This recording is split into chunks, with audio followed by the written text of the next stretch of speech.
Vincent caught you boys at breakfast. Sorry about that. What you having? Hamburgers. Hamburgers! Hello, and if you are anything like me, you already know that Pulp Fiction is one of the most electrifying, genre-shattering films ever put on screen. A movie that didn't just change cinema, it rewrote the rulebook entirely. So today, I thought it would be something special to pull up a chair, dim the lights, and revisit this legendary 1994 masterpiece together, looking at the entire cast then and now in 2026. Because what has happened to these extraordinary actors over the past 3 decades will genuinely leave you stunned. 1. John Travolta, Vincent Vega. John Travolta was born on February 18, 1954, in Englewood, New Jersey, the youngest of 6 children in a household that practically ran on performing arts. His mother, Helen, was an actress and singer, and from a very young age it was clear that John had inherited every ounce of her passion for the stage. He played the character Vincent Vega in Pulp Fiction when he was 40 years old in 1994, and it remains to this day one of the most celebrated comeback performances in Hollywood history. By the early 1990s, Travolta's star had faded considerably since his explosive rise to fame in Saturday Night Fever and Grease back in the late 1970s. Tarantino, a passionate admirer of Travolta's earlier work, handpicked him for the role of the cool, philosophical hitman who shares one of cinema's most iconic dance sequences with Uma Thurman. The gamble paid off in spectacular fashion. Travolta was nominated for the Academy Award for Best Actor, and practically overnight, his career was reborn. Before Pulp Fiction, Travolta had spent years working through a string of films that failed to recapture his earlier magic. Afterward, he became one of the most sought-after names in Hollywood once again, going on to star in Get Shorty, Broken Arrow, Face/Off, and Primary Colors, among many others. His physical transformation over the decades has been widely discussed in the media, with the actor openly navigating the pressures of fame, personal loss, and the passage of time in the public eye. Tragically, Travolta endured profound personal heartbreak when his beloved wife, actress Kelly Preston, passed away in July 2020 following a private battle with breast cancer. The two had been married since 1991 and shared 3 children together, including their son, Jet, who died in 2009. Travolta has spoken movingly about how faith has carried him through these immeasurable losses. Currently, John Travolta is living at the age of 72 in 2026, and he remains an enduring icon of American cinema, whose story is still very much being written. 2. Samuel L. Jackson, Jules Winfield, Samuel Leroy. Jackson was born on December 21, 1948 in Washington, D.C., and raised in Chattanooga, Tennessee, by his mother and maternal grandparents after his parents separated when he was very young. It was a childhood shaped by challenge, determination, and an early discovery that performance could be a way of commanding a room and making sense of the world. He played the character Jules Winfield in Pulp Fiction when he was 45 years old in 1994. Jules, the philosophical hitman who recites a roaring biblical monologue before pulling the trigger, is one of the greatest characters in the history of American film, and Jackson's performance is nothing short of volcanic.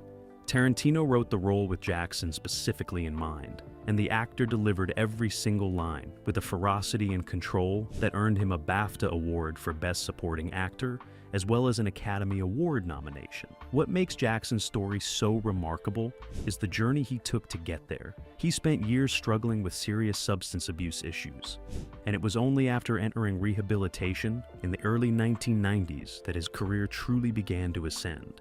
Pulp Fiction arrived at precisely the right moment, and Jackson seized it with both hands.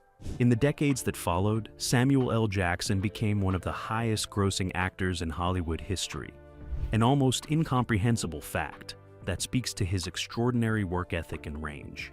His role as Nick Fury in the Marvel Cinematic Universe alone introduced him to an entirely new generation of fans around the world. Currently, Samuel L. Jackson is living actively and prolifically at the age of 77 in 2026, still working, still commanding every room he walks into, and showing absolutely no signs of slowing down. 3. Uma Thurman Mia Wallace. Uma Karuna. Thurman was born on April 29, 1970, in Boston, Massachusetts, to a mother who was a former model and actress and a father who was a renowned professor of Buddhist studies at Columbia University. The name Uma comes from a Sanskrit word for light, and as it turned out, that name could not have been more fitting. She played the character Mia Wallace in Pulp Fiction when she was 24 years old in 1994. Mia Wallace, the dangerous magnetic wife of crime boss Marcellus Wallace, who takes Vincent Vega out for a night that spirals into chaos, became one of cinema's most unforgettable female characters essentially overnight. The black bob haircut, the white shirt, the bare feet. Thurman's look in the film became instantly iconic and has been referenced and imitated endlessly in the years since. Thurman's Academy Award nomination for Best Supporting Actress brought her enormous industry recognition, and she followed Pulp Fiction with a wide range of roles that demonstrated her considerable versatility. She would reunite with Tarantino a decade later for the Kill Bill series, further cementing their creative partnership as one of the most celebrated director-actress collaborations in modern film history. In her personal life, Thurman navigated highly publicized relationships and marriages, including a marriage to actor Ethan Hawke from 1998 to 2004, with whom she has 2 children, Maya and Levon. She was also among the many prominent voices who spoke out during the watershed #MeToo moment in Hollywood, demonstrating both her courage and her commitment to lasting change in the industry. Currently, Uma Thurman is living at the age of 55 in 2026, and she remains a genuinely luminous presence in both film and on stage. 4. Bruce Willis, Butch Coolidge. Walter Bruce Willis was born on March 19, 1955, in Idar-Oberstein, West Germany, where his father David was stationed as a soldier in the United States Army. When Bruce was 2 years old, the family relocated to New Jersey, where he would grow up as a self-described outsider. A kid who battled a stutter and found that performing, of all things, was the one arena where words flowed freely. He played the character Butch Coolidge in Pulp Fiction when he was 39 years old in 1994. Butch, the boxer who double-crosses Marcellus Wallace and sets off a chain of violent, darkly comedic consequences, gave Willis one of the most quietly complex roles of his career. While the world largely knew Willis as the wisecracking action hero of the Die Hard franchise, Tarantino drew something rawer and more vulnerable out of him in Pulp Fiction, and the performance remains among the finest of his career.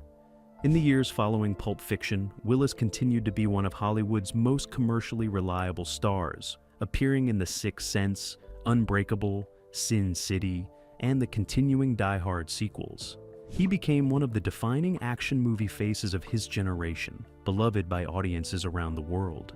Sadly, in 2022, Willis's family made the heartbreaking announcement that he had been diagnosed with aphasia, a condition affecting his ability to speak and communicate. He subsequently retired from acting. In 2023, his family further disclosed that he had been diagnosed with frontotemporal dementia. The news sent shockwaves through Hollywood and among his billions of devoted fans globally. He is surrounded by the love of his family, including his wife Emma Hemming Willis and his daughters. Currently, Bruce Willis is at the age of 71 in 2026, living privately with the support and care of those who love him most. 5.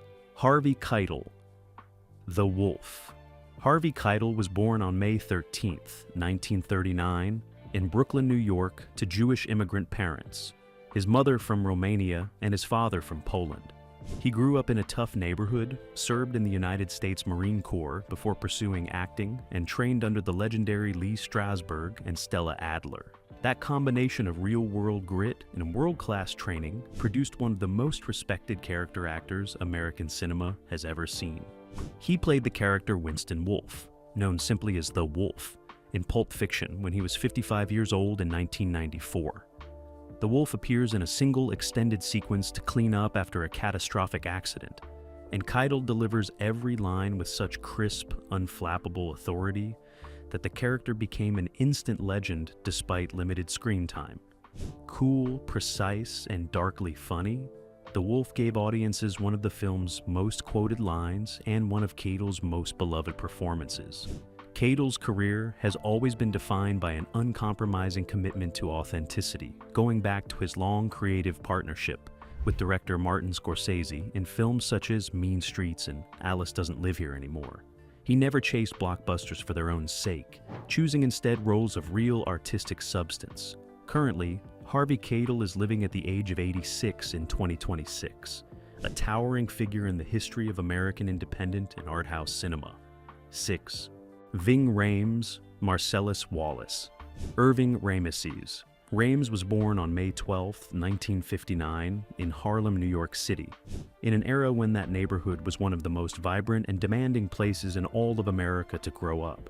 Life in Harlem required a certain kind of strength, a physical and emotional toughness that either broke you or built you into something formidable. For young Irving, it built him. Rather than allowing the pressures of his environment to close doors, he channeled everything around him, the energy, the intensity, the raw human drama of street life, into a passion for the performing arts that would eventually carry him far beyond the streets where he was raised. That journey led him to one of the most prestigious addresses in the performing arts world, the Juilliard School in New York City. Earning a place at Juilliard is no small achievement. It is one of the most fiercely competitive conservatories on earth, and the training it provides is rigorous, demanding, and transformative. For Rhames, it was the crucible in which all of that natural intensity and raw presence was refined into something truly formidable. A performer of extraordinary command and depth. He played the character of Marcellus Wallace in Pulp Fiction when he was 35 years old in 1994, and the performance he delivered is one of the most fascinating in the entire film. What makes it so remarkable is how much Rhames achieves with so little screen time. Marcellus Wallace looms over virtually every frame of Pulp Fiction. He is discussed, feared, and referenced constantly. Yet, he appears on screen only sparingly. And yet, when Rhames does step into frame, his sheer physical presence and the quiet McCoyled authority he radiates make the character feel like the most dangerous person in any room he has ever entered. It is the kind of performance that fills a cinema with a very particular kind of silence. In the years that followed, Rhames proved that Marcellus Wallace was no fluke. He went on to build one of the most consistently credible careers in Hollywood, perhaps most recognizably as the loyal and brilliantly capable Luther Stickell in The Mission. Impossible franchise alongside Tom Cruise, a role he returned to across multiple blockbuster installments spanning nearly 3 decades.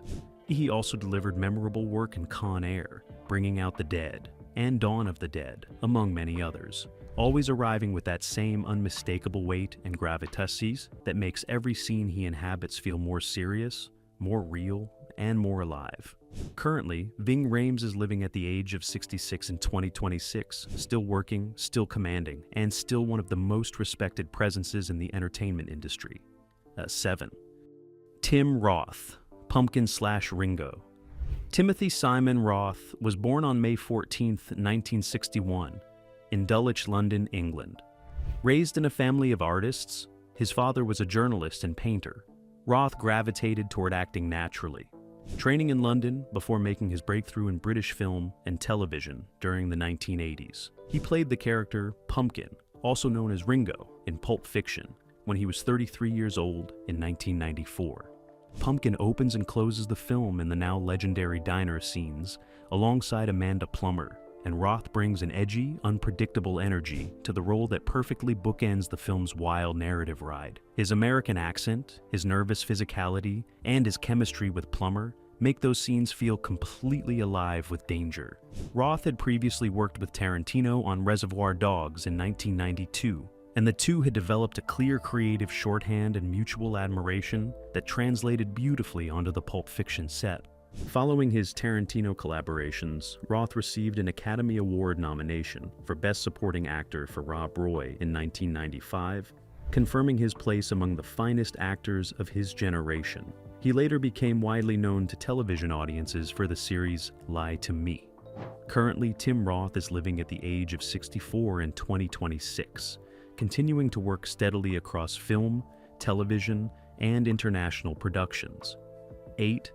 Amanda Plummer, Honey Bunny/Yolanda. Amanda Michael Plummer was born on March 23, 1957, in New York City. the daughter of two genuine legends of stage and screen, Christopher Plummer and Tammy Grimes. Born into that kind of theatrical royalty, it perhaps should have been expected that she would forge her own distinctive path through the world of performance, and she did exactly that, on her own terms and in her own singular style. She played the character Honey Bunny, also known as Yolanda, in Pulp Fiction when she was 37 years old in 1994. Her escalating, furious monologue at the start of the film, delivered opposite Tim Roth, is one of cinema's great volcanic opening moments, setting the tone for everything that follows with electrifying intensity. It is a brief performance, but a completely unforgettable one. Plummer has worked prolifically across stage, film, and television throughout her career, winning a Tony Award for Best Actress in a play for Agnes of God on Broadway in 1982. Her willingness to take on unconventional, risk-laden roles has defined her as one of the more genuinely adventurous actors of her generation. Currently, Amanda Plummer is living at the age of 68 in 2026. 9 is Christopher Walken, Captain Coons. Ronald Frederick Walken was born on March 31st, 1943, in Astoria, Queens, New York, the son of a German immigrant baker and a Scottish-born mother.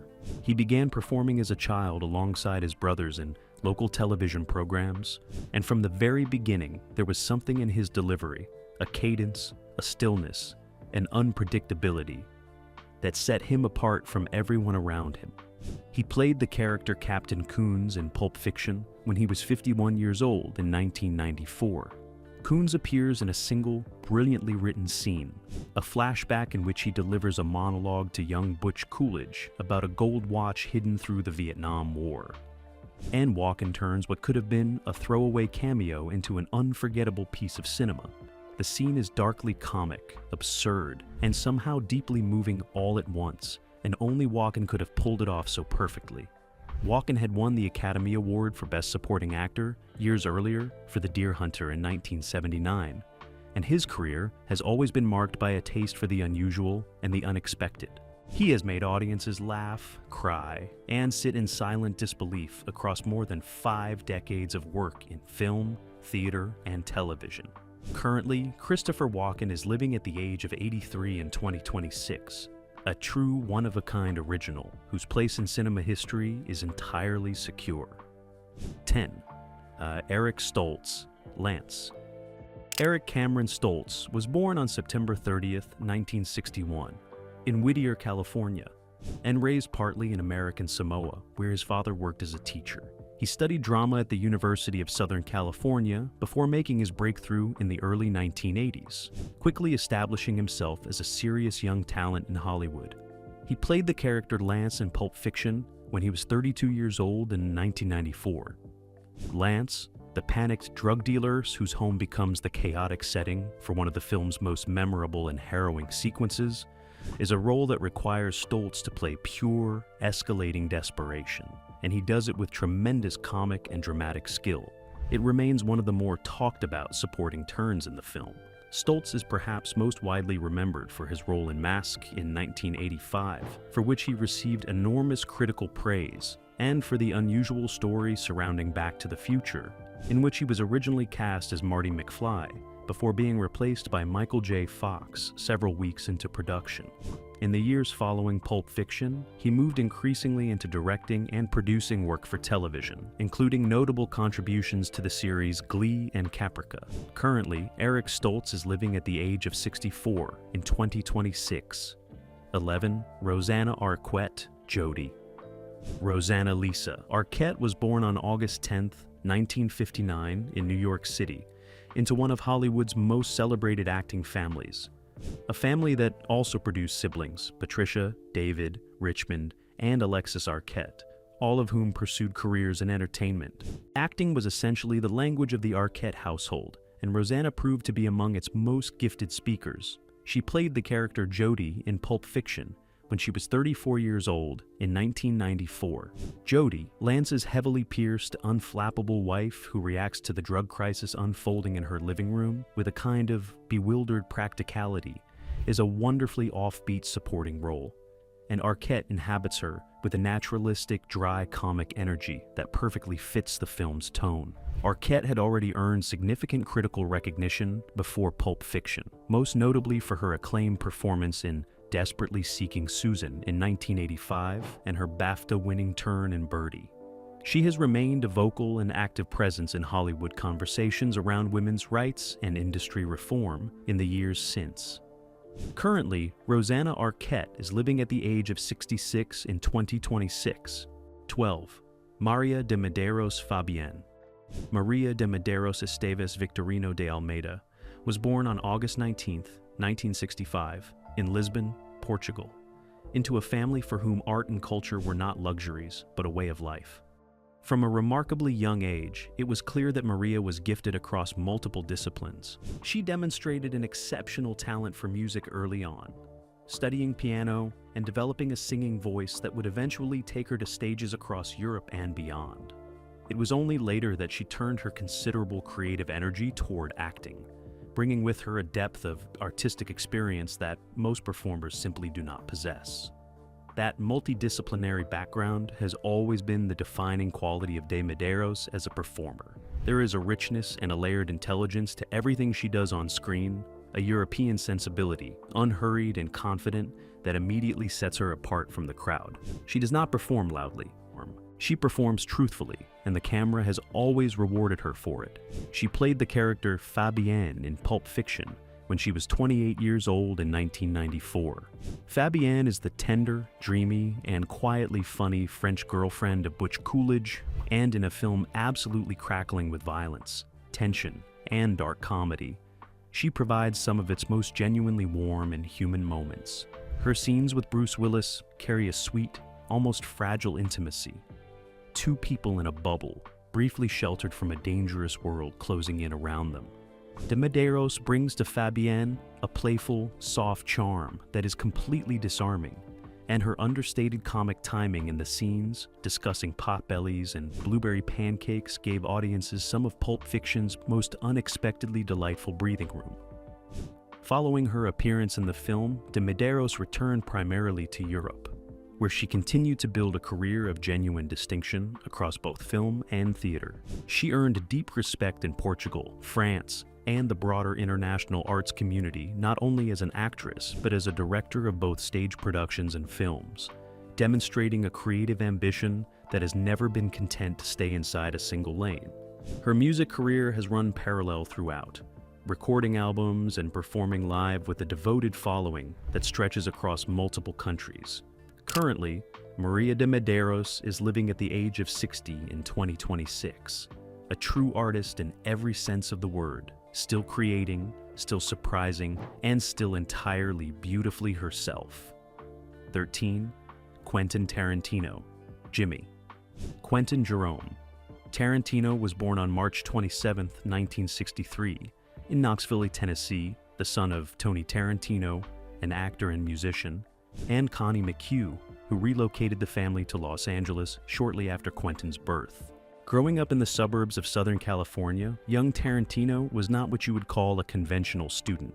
School struggled to hold his attention in the way that movies did. From an early age, cinema was not merely an interest for him, it was an all-consuming passion that bordered on obsession. What makes Tarantino's origin story so uniquely compelling is the unconventional road he traveled to get to Hollywood. Rather than attending film school, he took a job at Video Archives, a video rental store in Manhattan Beach, California, where he spent years watching, rewatching, and dissecting thousands of films from every genre and every corner of the globe. His colleagues and customers quickly discovered that this young man behind the counter possessed an encyclopedic knowledge of cinema that was simply staggering. Those hours spent among the shelves were not wasted. They were, in their own way, the finest film education imaginable. And they would ultimately fuel some of the most dazzlingly original screenplays Hollywood had ever seen. He played the character Jimmy in Pulp Fiction when he was 31 years old in 1994, appearing on screen in the very film he had written and directed himself, playing the exasperated, fast-talking homeowner who finds his quiet morning turned completely upside down by the unwelcome arrival of Jules and Vincent. It is a small role, but Tarantino delivers it with a frantic, loose-limbed energy that is entirely and unmistakably his own. He has slipped into small acting roles in several of his films over the years, and there is always something wonderfully unguarded about his performances, raw, excitable, and free of any self-conscious polish. But, of course, the world did not fall in love with Quentin Tarantino the actor. Well, it fell in love with Quentin Tarantino, the storyteller. Pulp Fiction arrived in theaters in October 1994 after its triumphant premiere at the Cannes Film Festival, where it claimed the prestigious Palme d'Or, the highest honor the festival can bestow. The film went on to receive 7 Academy Award nominations, including Best Picture, and won the Oscar for Best Original Screenplay. It was a cultural earthquake. The nonlinear structure, the razor-sharp dialogues, the daring tonal shifts between comedy and violence. Pulp Fiction rewrote the grammar of American cinema in ways that filmmakers and screenwriters are still reckoning with more than 30 years on. In the years since, Tarantino has gone on to direct a string of films: Jackie Brown, the Kill Bill volumes, Inglourious Basterds, Django Unchained, The Hateful Eight, and Once Upon a Time in Hollywood, each one bearing the unmistakable fingerprints of a genuinely singular artistic vision. He has spoken openly and repeatedly about his desire to make one final film before retiring from directing, and as of 2026, that announcement continues to generate breathless speculation among film lovers everywhere. Currently, Quentin Tarantino is living at the age of 63 in 2026, and his place among cinema's true immortals is entirely, completely, and permanently secure. And there you have it, the extraordinary cast of Pulp Fiction, then and now in 2026. More than 30 years have passed since that film first detonated in theaters and changed the way the world thought about storytelling on screen, and yet, the performances these remarkable actors gave feel just as alive and electric today as they did in 1994. Some of these incredible talents are still with us, still working, still surprising us, and for those we have lost or who now face private battles far from the spotlight, we hold them in our hearts with the deepest gratitude for the joy and the art they gave us. Before we go, I want to hear from you. Who is your favorite character from Pulp Fiction? Who gave you the performance that stayed with you long after the credits rolled? Share your thoughts in the comments section below. And let's keep this wonderful conversation going. Don't forget to hit that like button, subscribe to the channel, and turn on that bell notification so you never miss a single video. Thank you so much for joining me on this journey down memory lane. I'll see you in the next one.